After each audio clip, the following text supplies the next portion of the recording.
So patients are asking, what kind of tools do we use to insert the newly FDA-approved M6 artificial disc?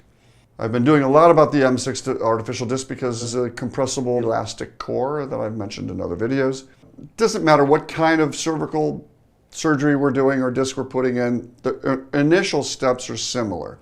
Expose the disc, take out the disc, remove bone spurs, release pressure off the spinal cord and nerves, and that's standard.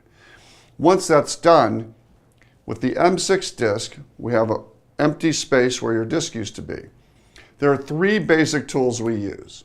First tool is a trial, and this helps us decide which size implant to put in you.